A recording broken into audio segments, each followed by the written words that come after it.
With the list of nominees being revealed for the Game Awards, it's safe to say there is a ton to talk about in regards to the Game of the Year and how that went. But let's break that all down. Up next.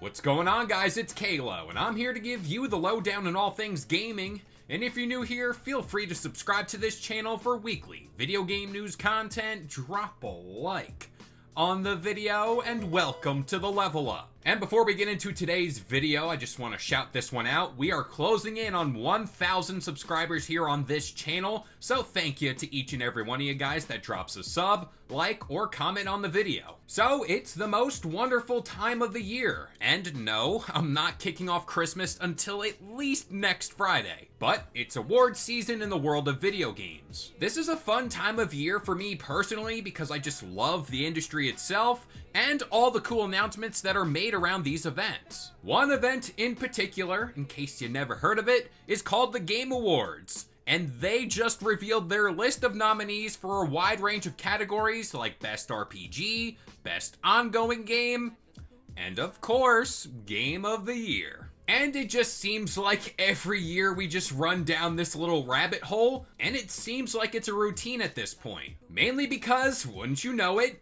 there is controversy that now surrounds the Game Awards once more. Now I want to stress this point that realistically, the Game Awards aren't always the final say. And that pertains to what truly is the Game of the Year to you, to me, to anyone else out there. Gaming spans a whole ton of genres, fandoms, and anything else in between, and what I view as award-worthy, you might not. Again, that's what makes gaming special. That right there is also the double-edged sword here, because Jeff Keighley and the panel of voters that do pick these things have a really hard job to just narrow down choices everyone will like. But that's just award shows for you.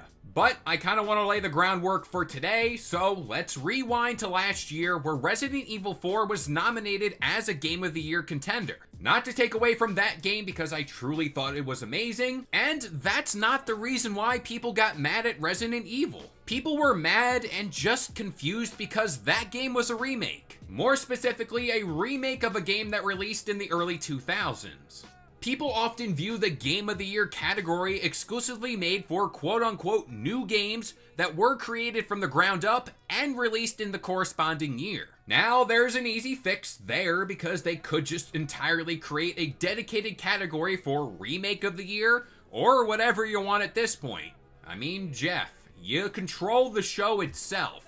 You can do anything you want with it.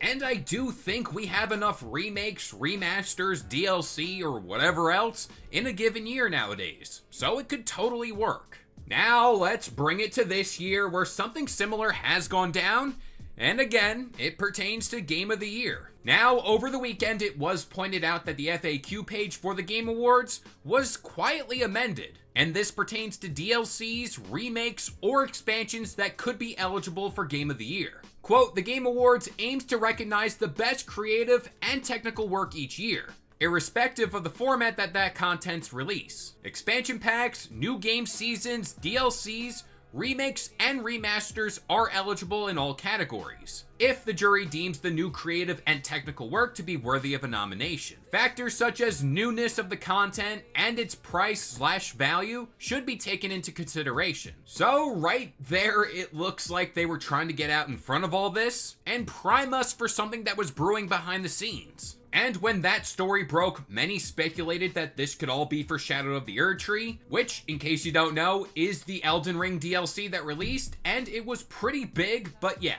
they kind of knew what they were doing. So here's the wide list of nominees for Game of the Year, and at first glance, this set of games is pretty damn great. I mean, we got a few favorites like Astrobot, Final Fantasy is always in the mix, but right there is Shadow of the Erdtree. And again, this was a great expansion. But at the same time, it seems like this argument for why it shouldn't be on this list, I don't know. I just seem like I'm running in circles every single time I try to explain it all. It's as big as a full release. It's expansive. I totally get that, and I could see the argument there. But I compare that DLC, that's the keyword there, to a brand new IP like Black Myth Wukong or even Astrobot that are two brand new games released this year and they're built from the ground up. And yeah, I start to lean on the side that Shadow of the Erdtree should not be for Game of the Year. Not to mention Elden Ring itself is a game that has gotten a ton of flowers over the years. And I guess what I'm saying here is, this spot could have been given to a brand new contender that constitutes a brand new game. Now, as far as this whole thing that this is a DLC that stems back to a game that released in 2022, that's pretty much what I'm getting at here. And to present the other side of this all, which is the argument I've seen most, if Shadow of the Erdtree just kind of came out as a standalone game, I don't think anyone would bat an eye here. But again, you start to see the conversation just kind of run in circles. What's just funny to me about all this, because quite honestly, I don't care about the outcome, is the fact that the Game Awards basically called their shot and released that FAQ page days before this all went down. Essentially to cover their asses is just weird to me because they knew this was a questionable choice. Why would they go on to do it? Like I said earlier though, this choice won't affect my life, the world will keep on turning, and again, this isn't the end-all be-all, especially as it pertains to you and what your Game of the Year is. More or less, my whole gripe with this all is the Game Awards just keeps making questionable choices and mistakes, and I don't know, it just seems like they're never learning. But with all that being said, I'm gonna pass this one off to you guys.